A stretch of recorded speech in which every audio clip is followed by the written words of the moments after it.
Beauty. Testing, testing. It's the Willy Show. Starting in 5, 4, 3, 2, 1.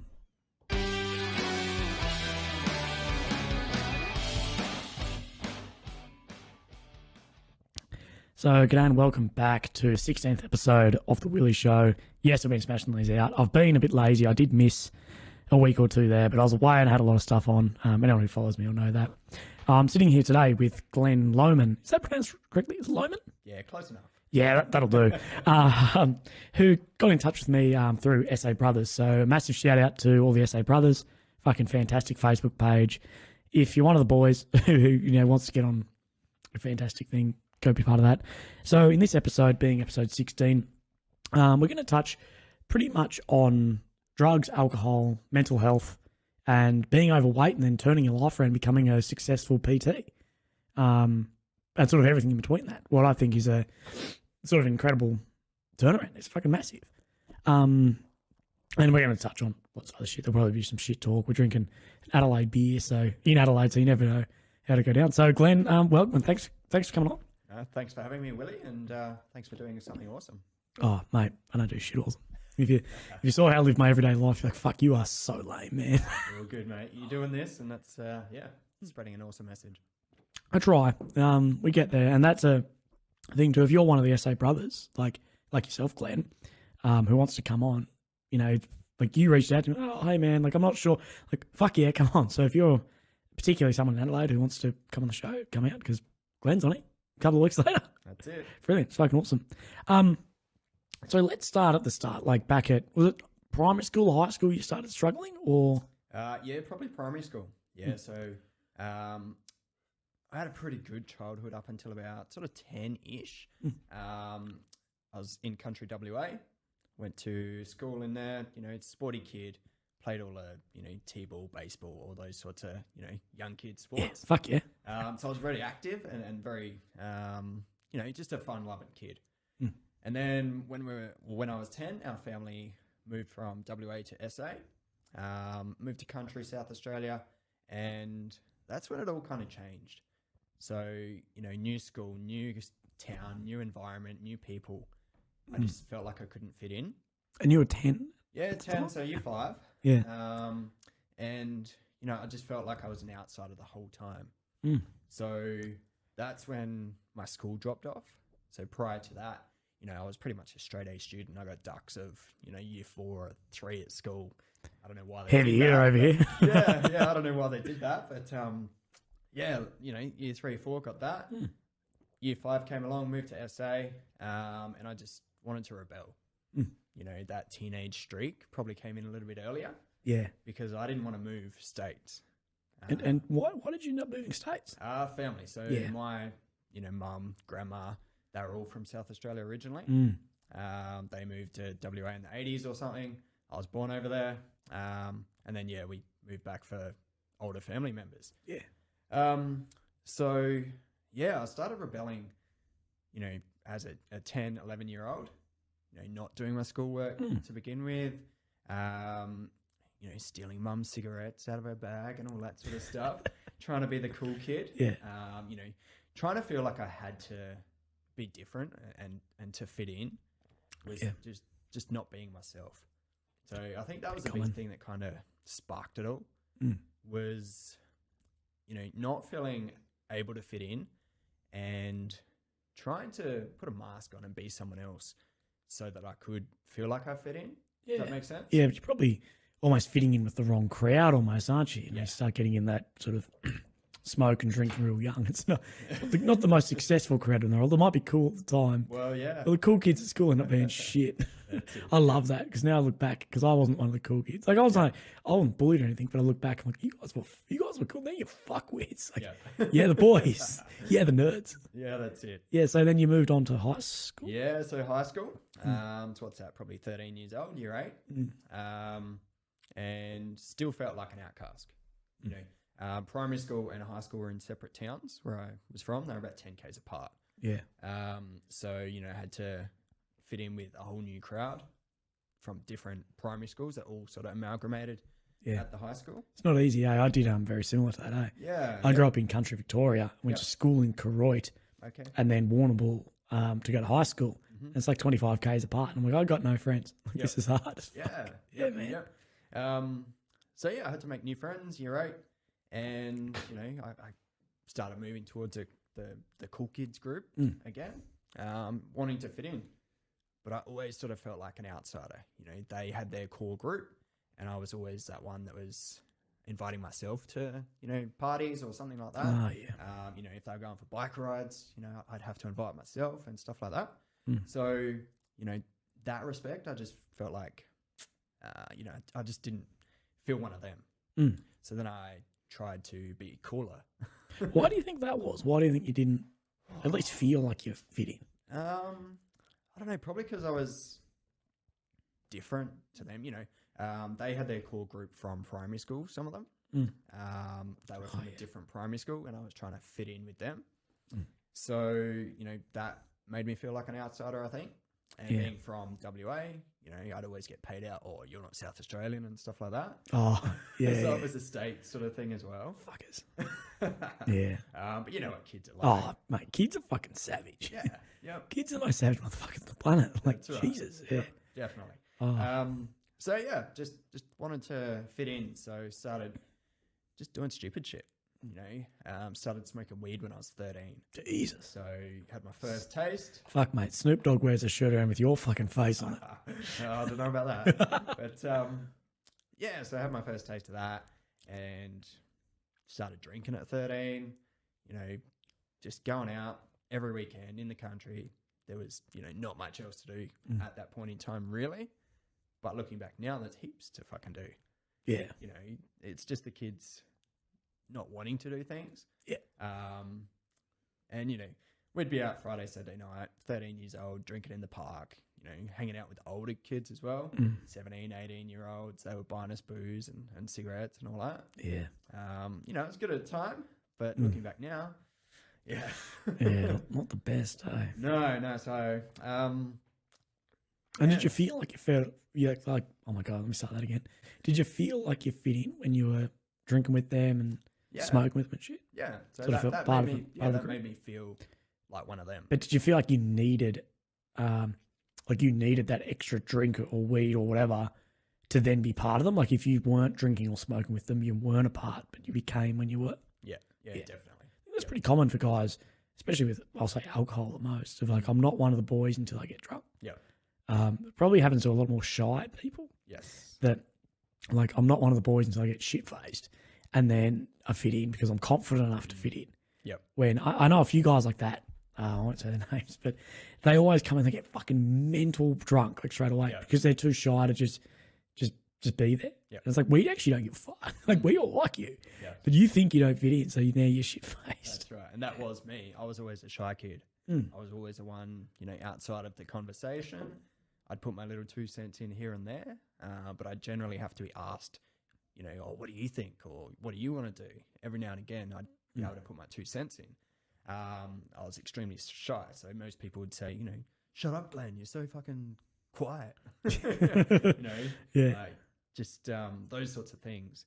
So my self-confidence certainly wasn't there, you know, from that young age, probably year 5 when I felt like an outsider. So, you know, being paid out all the time, bullied, all that sort of stuff was there. And sort of around, you know, 12, 13 is when I started putting on a bit of weight.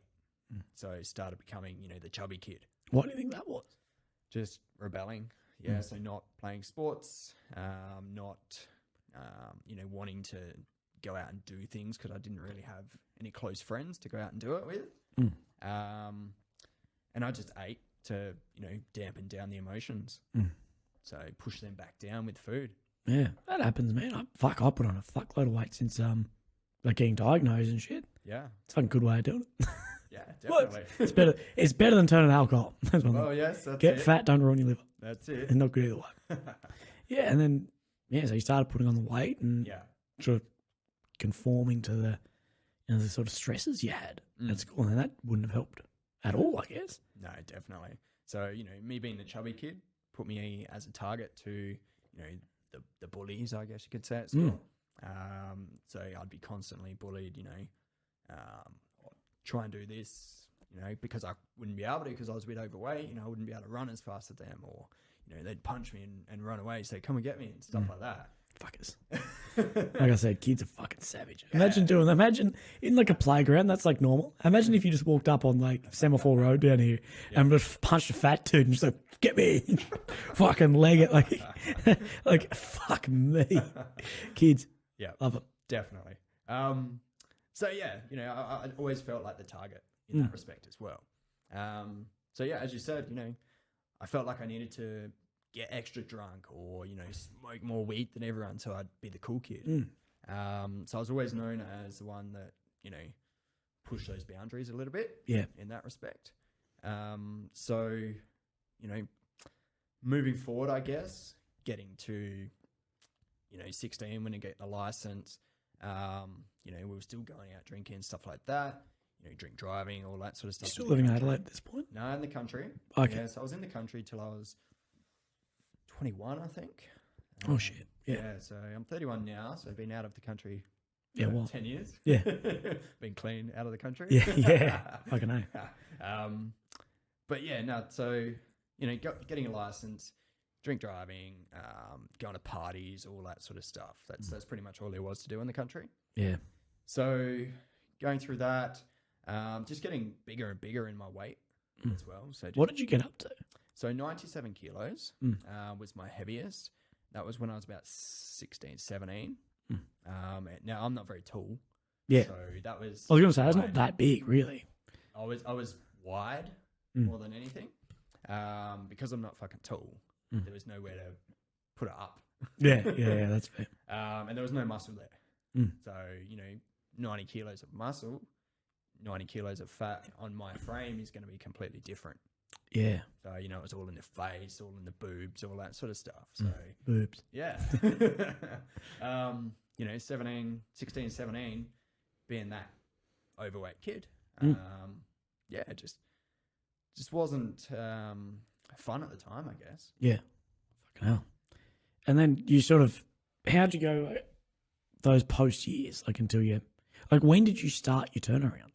Yeah, so, well, the main sort of big turnaround was when I was 25. But before that, so 18 is when I started getting into party drugs and night clubbing and stuff like that. You know, I lost a bit of weight through that, but that's because not fucking eating when you're on the drugs. Yeah, I've always said I want to be a trainer on The Biggest Loser. Yeah, and just get all my contestants on meth.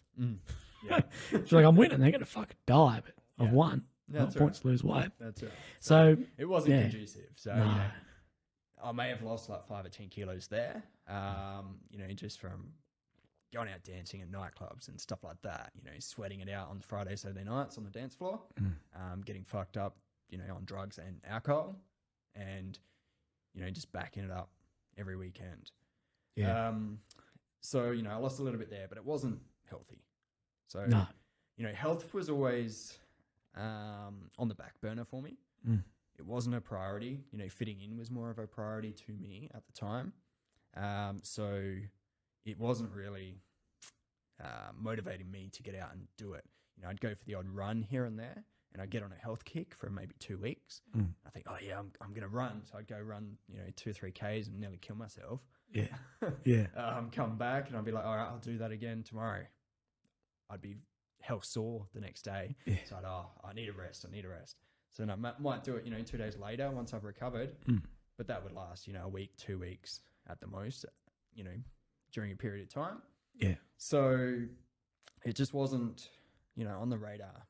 Going out, partying was more on the radar. And I was in a relationship at the time. We got together when I was 19. You know, first proper girlfriend. It was all during high school. I was a fat kid, you know, always asking out chicks, and they're like, no, fuck off. So all that rejection through high school. Yeah. And then I finally got a girlfriend when I was 19, and I just latched on. Yeah. What was she like? She was crazy. Yeah, I was going to say, because if you're like, you know, from 18 to 25, I got into hard drugs and shit. Like, Yeah. I was actually thinking, I'm like, I bet there's a girl involved here Yeah. somewhere. Was she older than you? Or Yeah, 3 years older. I fucking knew that. I've got like a fucking crystal ball. I'm like, did she have like dyed dark or like bleached hair? Yeah. I know women. Bleachy blonde. Yeah, exactly. No shit. Yeah. Was she in that like scene phase, whatever they call it? What do you mean? Oh, we used to have this thing like called scene. It was like semi-emo, but not. Nah. Oh, okay. I'm not that good. Do you think that was your downfall? Or do you think she contributed a lot to it? We can blame her. She's not going to listen to this. She's not going to be tuning in for the fucking Willy show. She's not gonna be, Friday night. Yeah, that's it. Willy's on. But you know, she was an influence on it for sure. Yeah. You know, she was older. She was very demanding as well. Mm. So I was a bitch in a relationship. You know, Really? I lost my balls in that relationship. Fuck. So she was in charge of me, which looking back now is never going to happen again. Yeah. I learned some valuable lessons in that relationship. Yeah, I bet. I can know. To get my balls back out of the handbag and say they're mine. Yeah. So that was a big wake up call for me when I realized I was a bitch in the relationship. Fuck, man. You know, I was. Oh, we were both not in a good place. You know, always drinking, partying, drugs, all that sort of stuff. We'd get to a Friday after work or something, and we'd say, "All right, what are we doing tonight? Let's get on it. You know, where can we get some?" Yeah. And you know, that was every weekend for a few years. Shit. So, you know, it wasn't healthy for either of us or the relationship. Yeah, I bet. So, going through all that, and then 21, I lost my brother to a car accident. Fuck. So him and his best mate, they out from the country, staying, Yeah. you know, Cancer Lodge and stuff like that. Mm. So I'd go stay with her some weeknights and, you know, just hear her coughing her lungs up in the bedroom after chemo and stuff like that. Being that, what sort of cancer did you say, sorry? Lung cancer. Lung? Yeah. So she wasn't a smoker or anything in her life. I hate that. But she ran pubs and stuff like that. Yeah. You know, in her early days. Oh, yeah, of course. Yeah, I didn't even think if I can working in a pub with 1,000 people smoking in it. Jesus Christ. That's right. So yeah, she went downhill pretty quick. So probably 6 to maybe 9 months or something. Can't remember it now. Fuck. But yeah, she went downhill really quick. Spent most of her last few months in and out of Ra hospital and stuff like that. And then yeah, pretty much just seeing her die in front of me, in front of my eyes. Really? You were there? Not there. Not there, So yeah, just but seeing her close in that enough. state. Oh, that, yeah, degrade sort of. Yeah, just degrading. It's not easy, eh? And then Something like that. what got her was pneumonia in hospital. Yeah, it's pretty common for cancer. Yeah, yeah. So, you know, get to that point and we went home from the hospital. A few hours later, we got the phone call.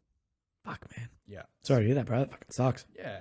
Yep. No, thank you. But, yeah, so that all threw me just deeper. Deeper. And what sort of mental state were you in? Like, would you say depression or? Yeah. Yeah. It's definitely depressed. You know, anxiety was there as well. I didn't want to go out. Didn't want to do anything really. Yeah. I just wanted to stay home and get high. What was that? Did you feel like safe at home or? I think so. Yeah. Yep. Yeah. It just felt, you know, didn't want to face the world. Yeah. You know, the world was a shit place. Mate, no one can blame you though. Like, Yeah. Yeah. you've been through a fucking lot, eh? So, you know, at like the week that she died as well, I got sacked from my job that I'd had for almost 12 months. Of course when you I moved to fucking did. Adelaide, Yeah. because I was not performing at work. You know, my mind wasn't at work. So, you know, the week of before her funeral, get the sack, go to her funeral, and I'm unemployed for the first time in my life. Fuck was their reasoning for that? Just because I wasn't performing. Oh, fuck off. Yeah. Yeah. Pretty What were you doing? Spray painting. Spray painting. So Yeah. I was in the crash repair industry. Oh yeah. So yeah, I dropped out of school in year 10 or 11 or something. Straight into an apprenticeship, did that. Yeah. And yeah, just did that for 12 months when I moved to Adelaide. And then they got rid of me, which was kind of a godsend. You know, I was not enjoying the job as it is. So, you know, it wasn't the healthiest job as well. So, Oh yeah.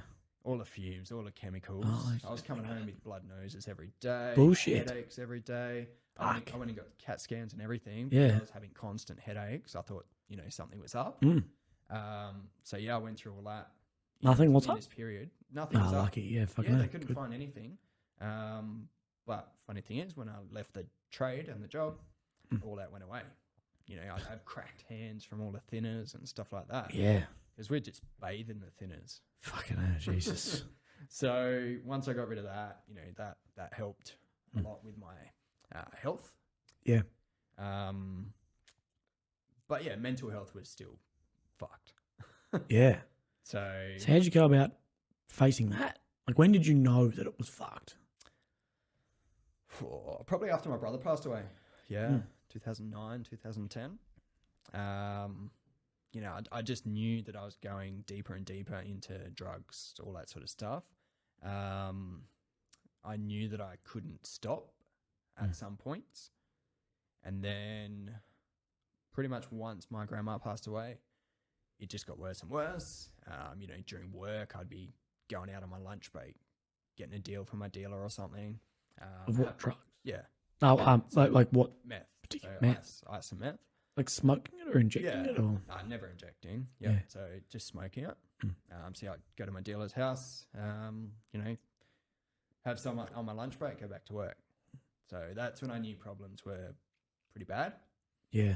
And hiding it from my partner at the time. I'd get up early to say I was going to work to do overtime, but, smoke some on the way to work, like 6 o'clock in the morning. Fuck, man. That's when it got really, really bad. Yeah, it's not good. No. So that, I don't think I've ever shared that with anyone, but, That's right. that's when I realized, I've got a problem. My mental health needs something done. So you realised yourself? I did at the time, but I didn't do anything about it. So that went on for, 6 months or so. That was the hardcore period of it all. Yeah. And then, I kind of backed off for a bit, I think, but we're still going to music festivals, clubbing, all that sort of stuff. And then, getting to 25, just before my 25th birthday. So my birthday's on like a week after New Year's Eve, New Year's Day. That's so we fucking hungover, Yeah. So I was still 24 coming into my 25th birthday, and we'd had a massive bender, 3 or 4 days, New Year's Eve, a couple of days after. Yeah. And, got home after that and realized my birthday was coming up. And, I was thinking, fuck, I'm 25. What have I got to show in my life? What have I got to be proud of? And I was just assessing my life, and at the time I just couldn't see anything that I was proud of or that my family would be proud of. Yeah. It's pretty hard realization that. It was. I guess like that. I like to do things that would be like, oh, people will be proud of this. Like, yeah, now I do.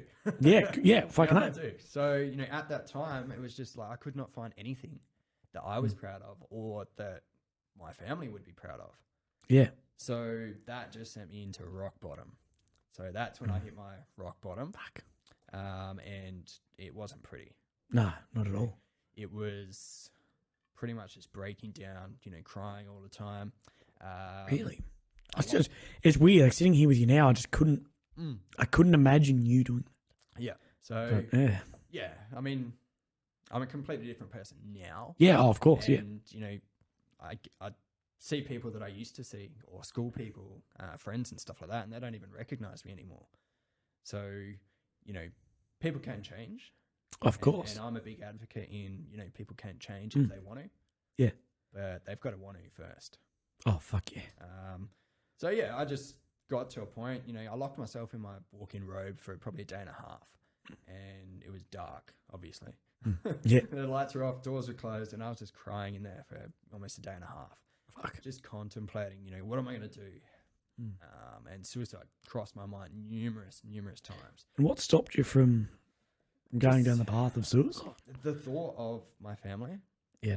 I think that's especially what my most grandma. people should think, eh? Yeah. That's, yeah. Especially my grandma. I didn't want her to be disappointed in me. And she was a big influence in, you know, not feeling proud or not thinking my family felt proud of me because, you know, towards the end of her life, I was in a shit place. Yeah. You know, I just got unemployed in the week that she died. Yeah. So she was always one that, you know, said if I'm leaving school, you know, get a trade, get a job or something like that. So she was always, you know, trying to keep me on check. Yeah. Which was awesome. But, you know, me thinking at the time, you know, what have they got to be proud about me for? Just made me feel like shit because at the time I was in a shit relationship. You know, we weren't good for each other at the time. You know, shit mental health, drugs, alcohol, all that sort of stuff. And I knew I had problems. Yeah. So it just went down, down, down, get to that rock bottom and just, yeah, contemplate that, you know, thought of how am I going to do it? How am I going to tell him? You know, what am I going to tell him? You know, am I going to write a note or something like that? You know, say, this is what's happening. See you later. I just couldn't comprehend how I was going to do it. And then, you know, just thinking about my grandmother and my brother, you know, they'd already passed. They didn't have a chance to say goodbye, really. Yeah. So it's something just clicked and it's hard to describe. It's something that just clicked and said, all right, so you've only got one chance. You know, I can either do it, you know, kill myself, or give it a red hot fucking go, life, that is, and make myself proud and make my family proud. Yeah. So that was a big turning thing for me, was wanting to make my family proud and myself. Yeah. So I wanted to be fucking proud of my life and what I can achieve. And I wanted them to be proud of me. You know, I wanted them to talk about me at my funeral in a proud way. Yeah. Not in a, you know. You don't want your eulogy to have fuck all in it. Yeah. Yeah. Or he was a shit cunt, he killed himself. You know? He was good at sinking beers and tying ropes. Yep, that's it. So I didn't want that to be me. Yeah. So yeah, it just clicked and I just said, you know, enough's enough. I've got to do something to make myself proud and my family proud. I think you've done a fucking great thing too. Yeah. And then how'd that look at the start of turning yourself around? Like, what did that first couple of weeks like that? So you've got that realization. I think this will ring true to a few guys out there. Of like, they're at that point of like realizing, fuck, this isn't good. I need to change. What's the first thing you went about when you sort of came out of that closet? Yeah. So it was pretty much telling my partner at the time is, you know, this is what's happening. I'm not drinking anymore. I'm not doing drugs anymore. No ifs or buts. You know, this is it. So it was making the decision. And that's what it all came down to, was just making a fucking decision. Because I've been so undecisive, you know, prior to that. Yeah. And trying to fit in and do everyone else's thing, you know, doing what they wanted. I just made the decision that this was for me and I had to do it for myself. Yeah. So that was a big thing. So yeah, it was going out to my partner at the time and saying, you know, this is what's happening. It's, you know, not healthy for me to be in this place. Yeah. So, you know, I've got to stop drinking, got to stop doing drugs, seeing the old people, so dealers, all that sort of stuff. And I pretty much didn't see most of those, you know, people I hang around with for a good 2-3 months. And I stopped drinking, stopped drugs, just cold turkey. Straight up. And I think I didn't drink for probably a good 14, 15 months, I think. Jesus. That's just fucking hard cold turkey, man. That's a long time. It was tough. But the hardest part was the peer pressure at the start. You know, when I did catch up with those old mates, it's like, oh, coming out for a beer and getting on it and stuff like that. And I'm like, no, I can't. Well, I can, but I don't want to. You know, it's not me anymore. And it came down to the whole identity shift as well. You know, I didn't want to be that person that I was. Yeah. So I had to create a whole new identity.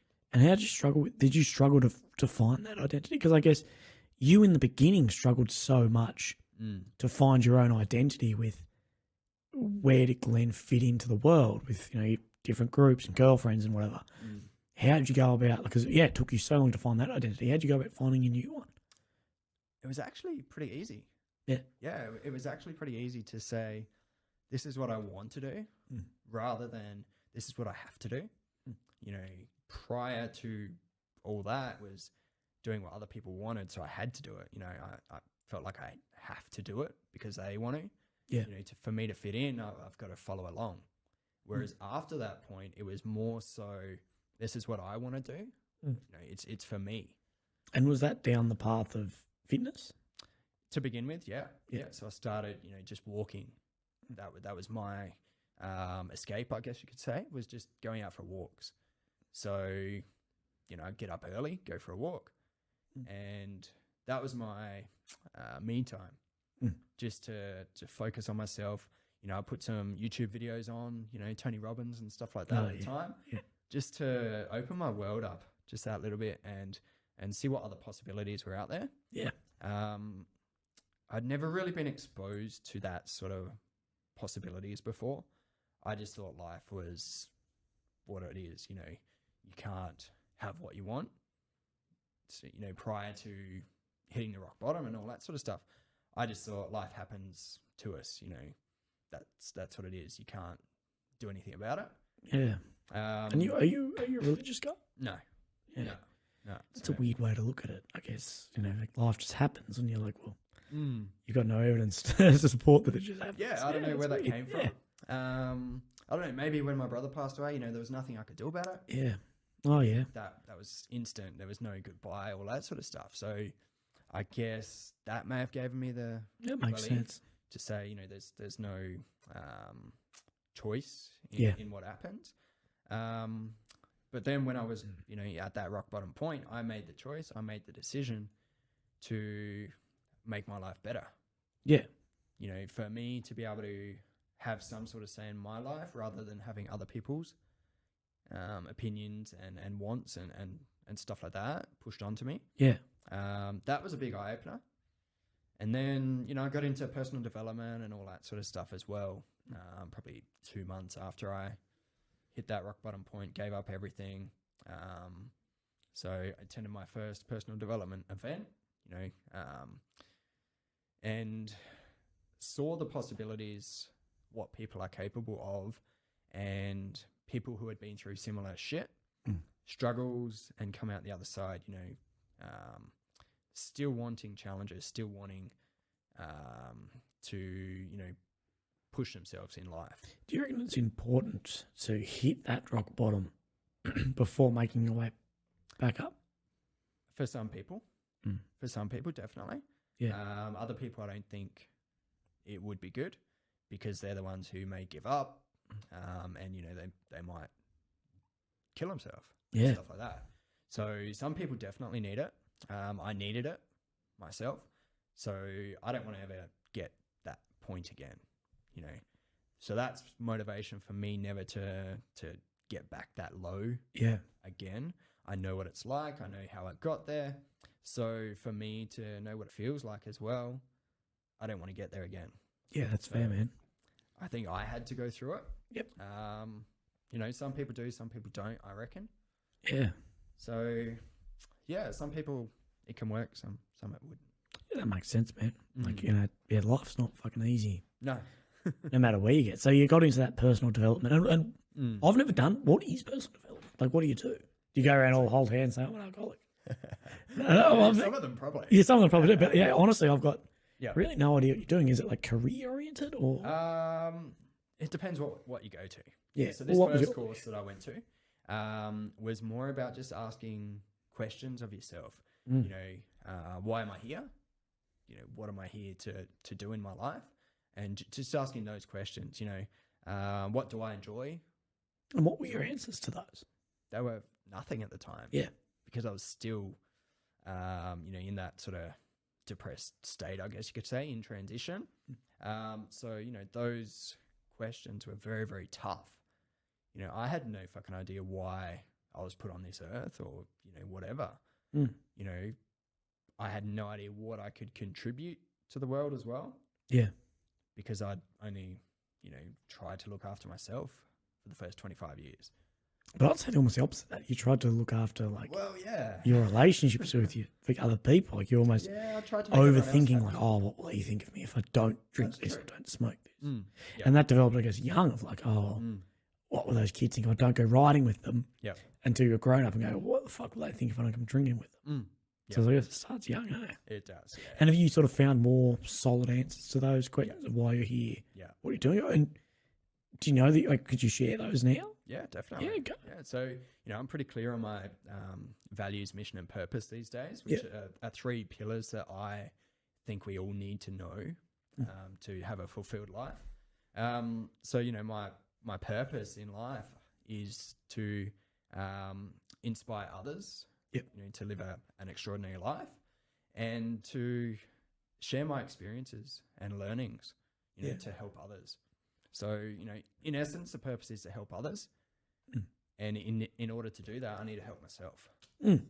So I can't be, in that place where I was and expecting to help other people in that place. So I need to be helping myself continually, learning, pushing myself, challenging myself, so then I can help others do that. Yeah, fucking know.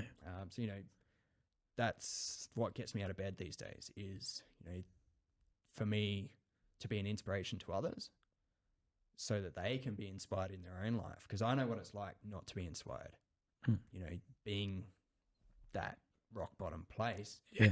No inspiration at all. And was there anyone you looked up to for gaining that inspiration? Yeah. So the first personal development event that I went to opened a huge can of worms for me. Really? It, like, my mind was just blown after that. There was so many questions going around my mind, this is possible, but how can it happen? Could I do that? Could I do this? All those possibilities, that self-belief was there as well, which I didn't have before.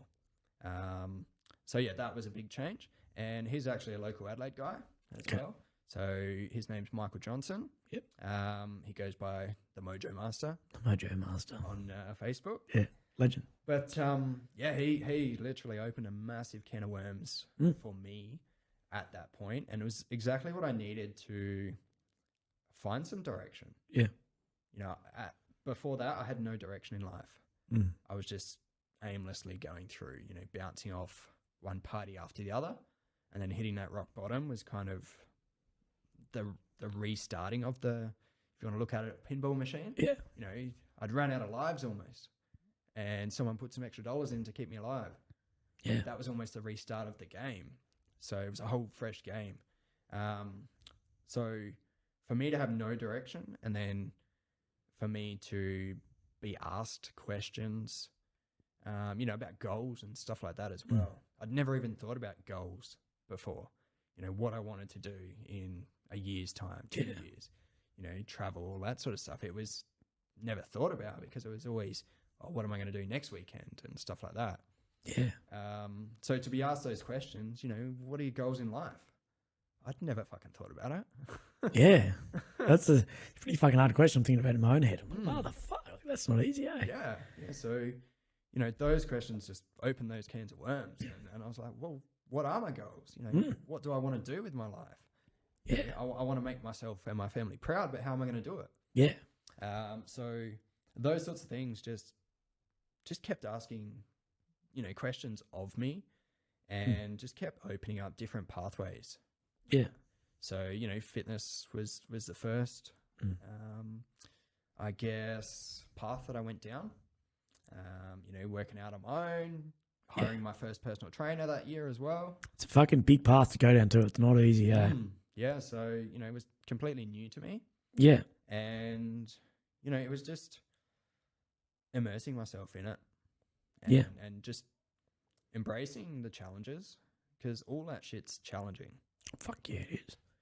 It's hard as fuck, man. Yeah, but now, after going through all that and the challenges and stuff like that, those sorts of challenges which help you grow, are the ones that you need in life to. Yeah, man, you can't grow without. It's like flexing a muscle, bro.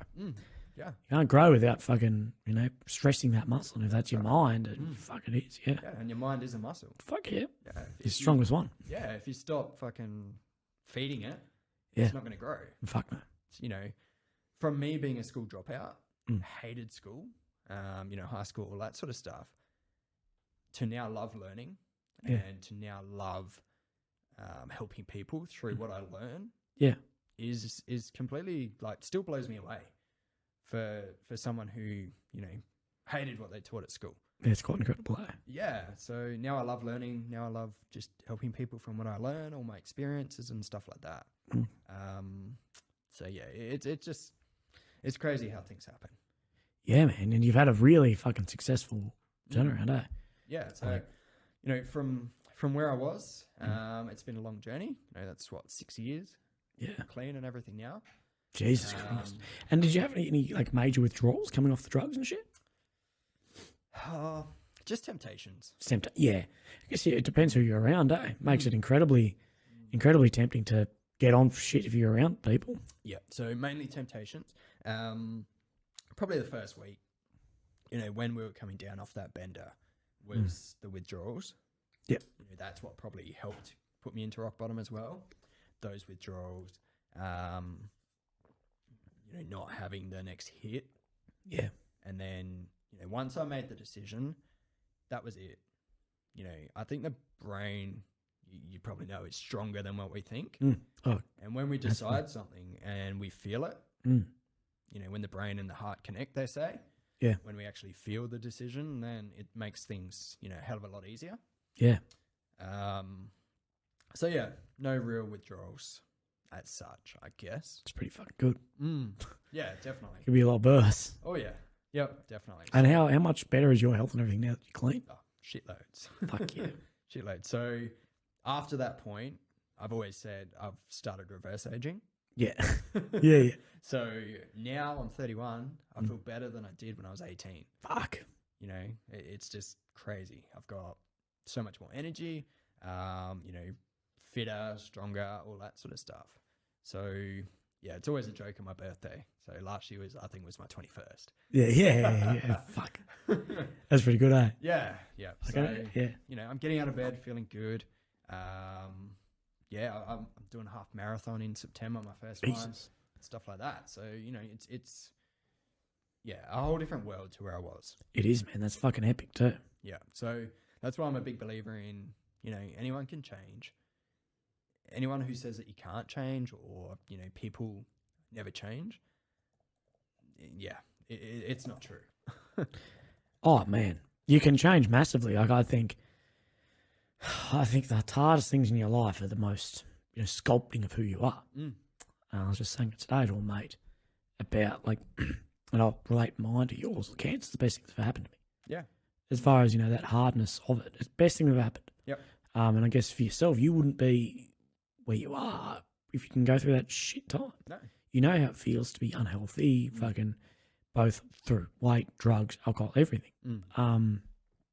And, you know, you turn that back and think, holy fuck, I'll never be there again. That's right. I guess you talk directly from experience of that too. Yeah. So how'd you go about, you know, you've started your PT company, Brighton Group, I'm trying to read on your shirt, Brighton Group Fitness PT? Yep. Operating, so you operate almost like a boot camp? Yeah, it's sort of a boot camp, but not a military boot camp. So we're more personal with our sessions. Yeah. It's more structured around, you know, certain aspects. So we do strength sessions, cardio sessions, you know, more based at that, not just flipping tires and Don't be dissing flipping tires. I'm not dissing that. That's the best fucking exercise in the world. That's my thing. I know. I'm not dissing that. It's awesome. But, you know, some people don't like that. Yeah, that's fair. Yeah. You'd be one of 10 million military boot camps. That's right. Yeah. So, you know, they're awesome for certain people. Yeah. I'm not someone who yells, you know, for people to get shit done. Yeah. That's just not in my nature. I'm more of a person who challenges the person in a you know, relatable way. Yeah. To make them believe that they can do it rather than yelling at them saying, you know, you're a piece of shit, you can't do it.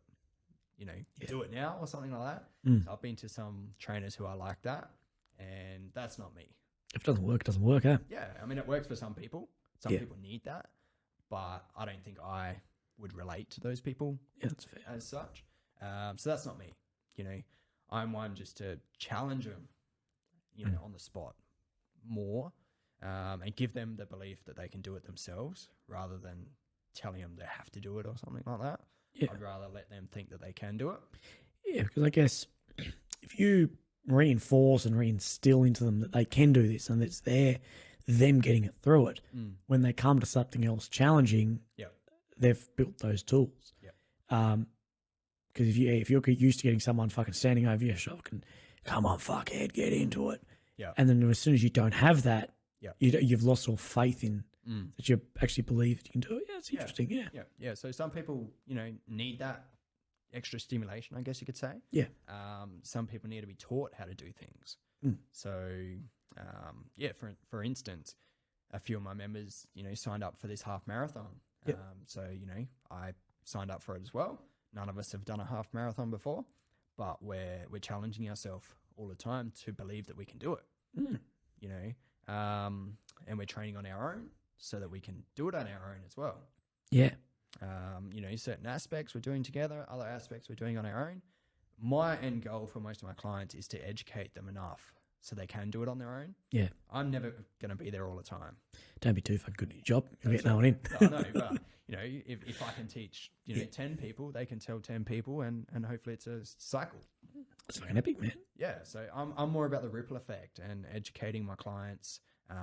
Just educate them to be self-sufficient and look after themselves, rather than having someone hold their hand the whole journey.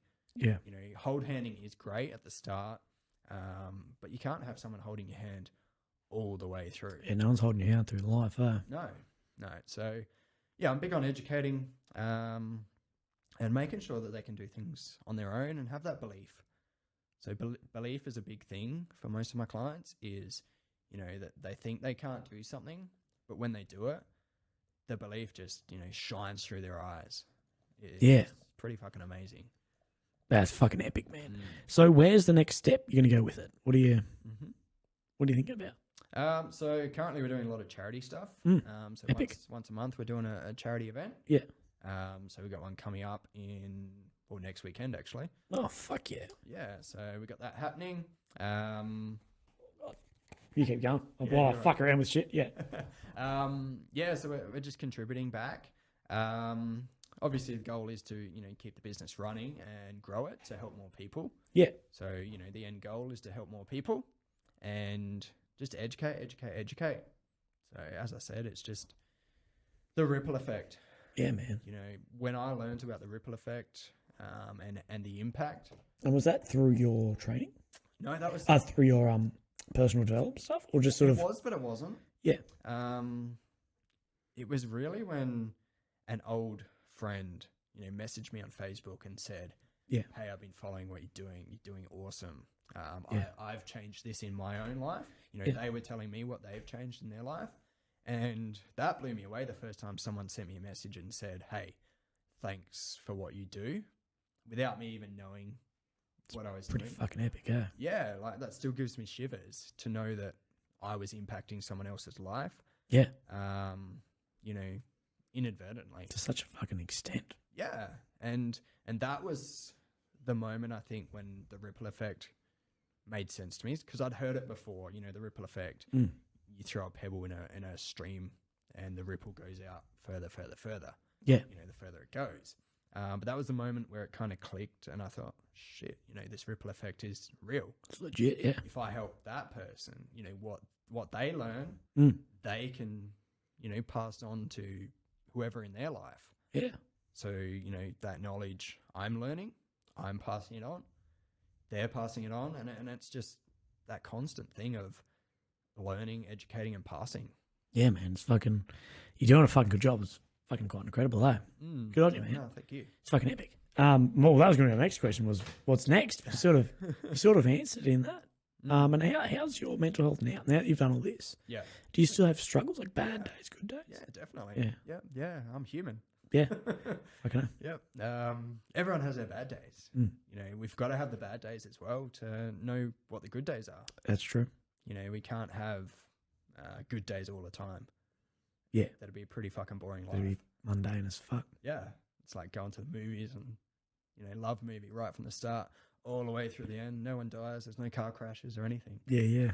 Fucking hell. Be a fucking boring movie, boring life. Shit. Yeah. I don't want that as a movie. I'm not going to see that. Yeah, that's it. So, Yeah, I have my shit days, definitely. And, you know, being a dad now is always challenging with kids. So got a 2-and-a-bit-year-old now and a 11-year-old stepson. Yeah. And, you know, they're challenging every fucking day as well. Fucking A, man. So there's always challenges. There's always shit days.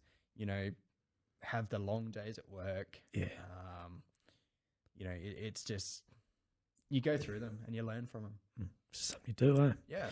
And what about this podcast you're starting up? Yeah. Yeah. So Tell us about that. What's that going to be part of? yeah. So And I want to be fucking on it. yeah.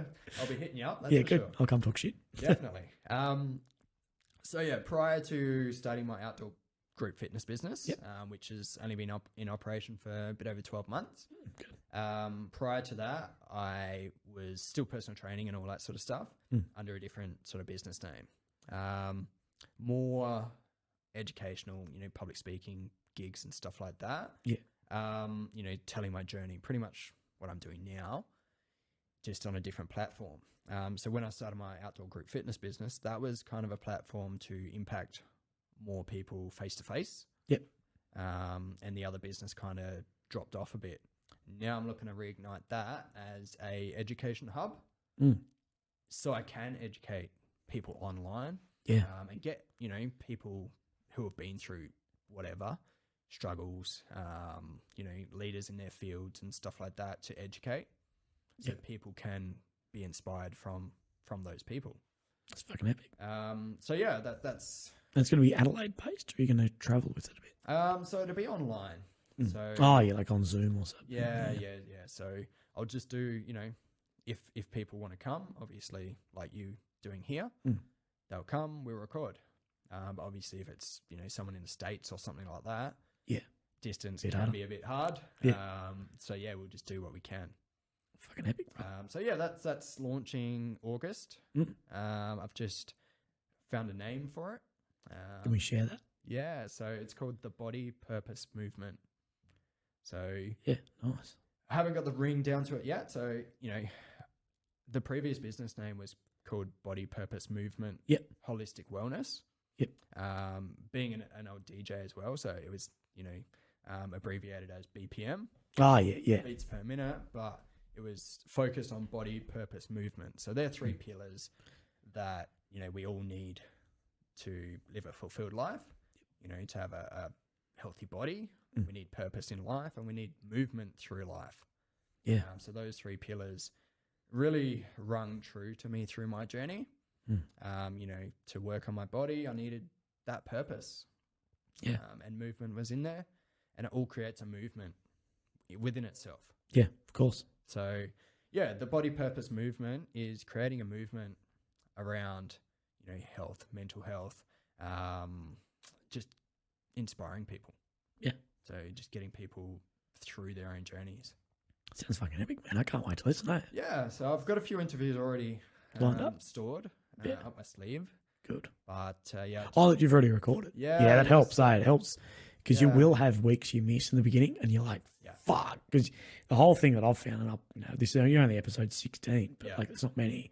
But on the ones I've done previously with my old podcast, whatever, you need to get like 10 out. Like you need content out there first before you can slow back down. Yeah. Yeah. So it's going to be uncomfortable as fuck for me.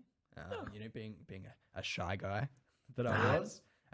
You know, I've come out of my shell so much more these days. You know, I'm much more confident as a person, and getting in front of the cameras, microphones, all that sort of stuff is still scary as shit. You know, coming in here, still scary as shit. Fuck, you're a good actor then. I didn't notice at all, man. I was like, he's fucking pretty comfy coming in here. But nah.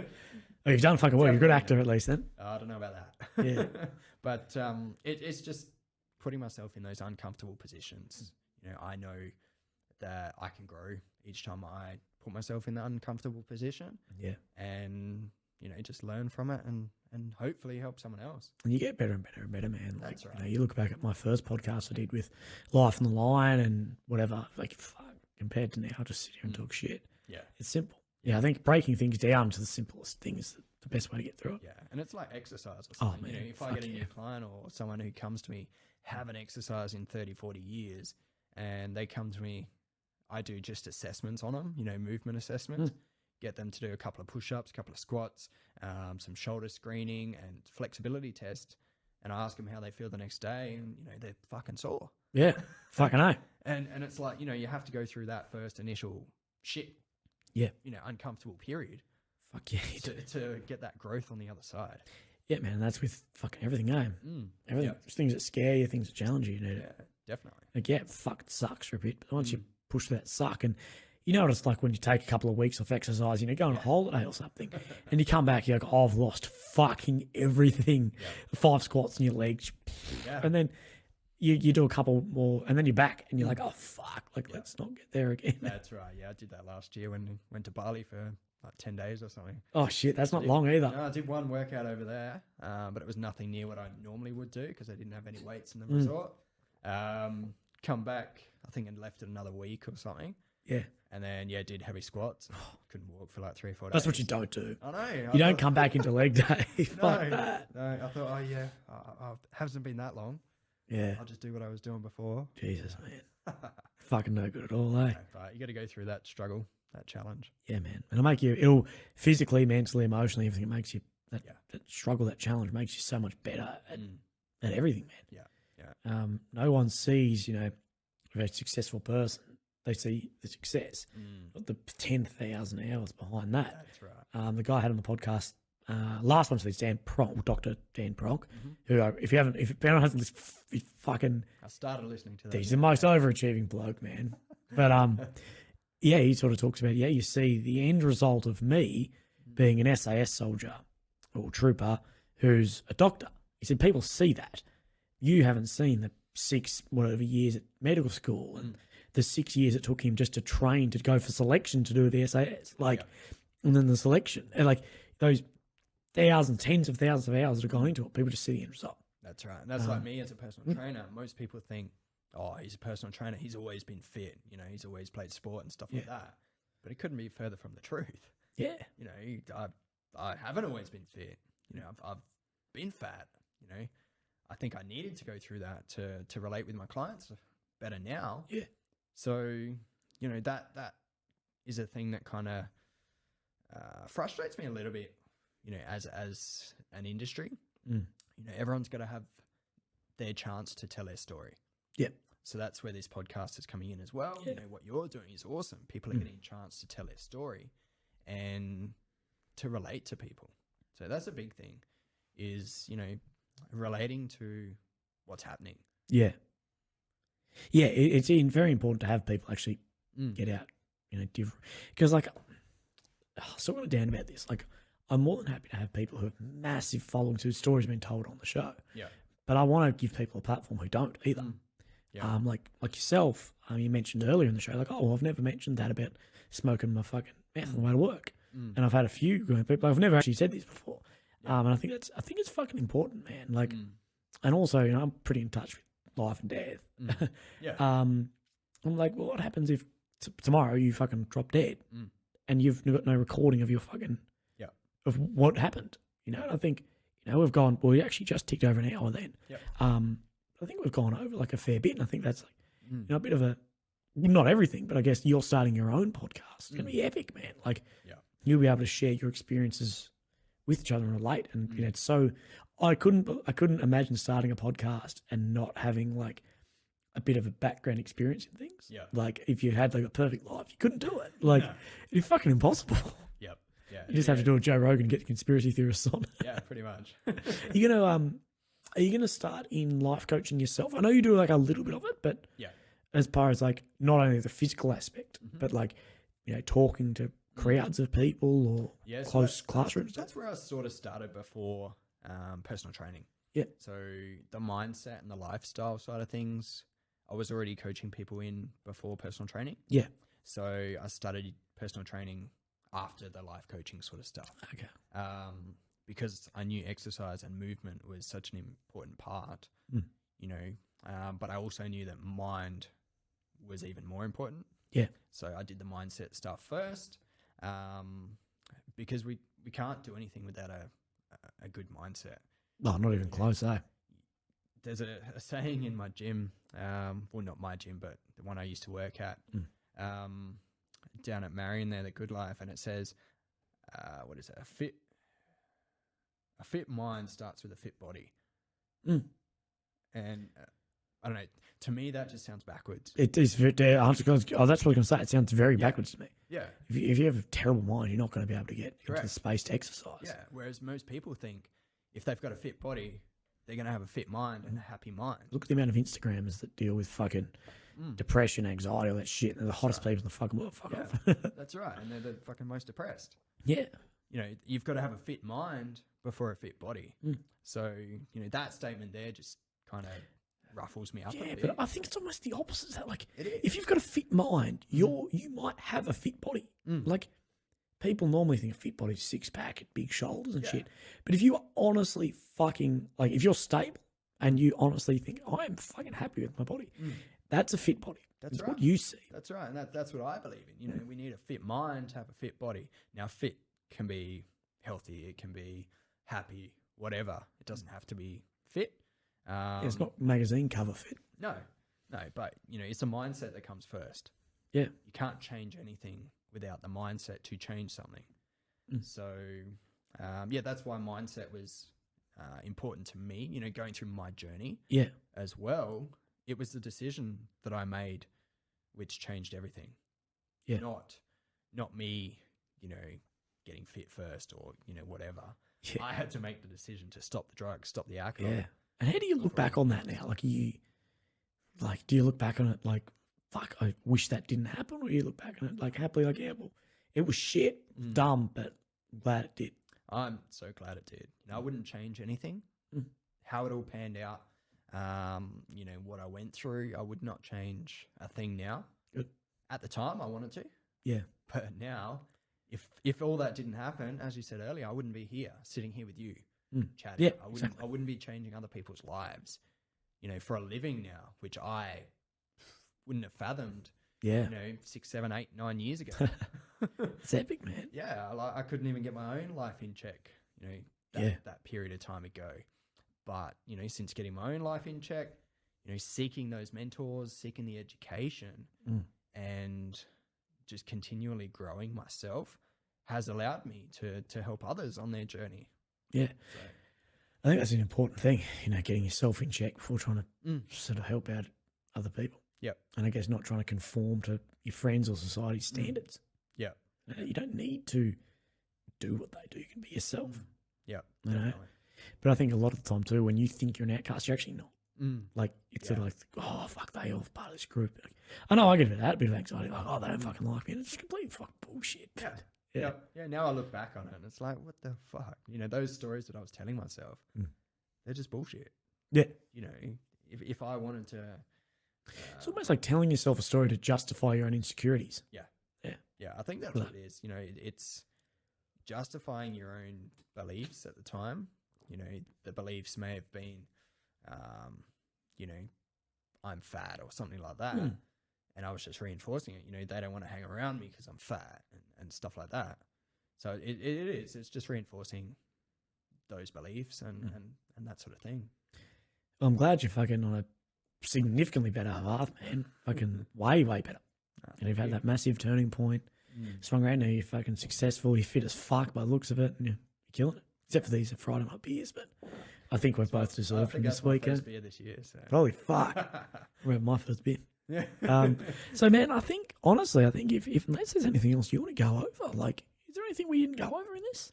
No, I mean, yeah, if anyone's got any questions, I guess they can shoot them through. Yeah, if I can, we'll shoot. What's are you on Instagram or just Facebook? Both. Yeah, I couldn't find you on Instagram today. Okay. What is your Instagram? So I've got Brighton Group Fitness. That's why I didn't find it. Yeah. And also the Body Purpose Movement. Yeah. Okay. Yeah. No wonder I didn't find either. Yeah. So yeah, they're both on there. So yeah, if anyone's got any questions, comments, feedback or whatever, just hit me up on Instagram, Facebook. Yeah.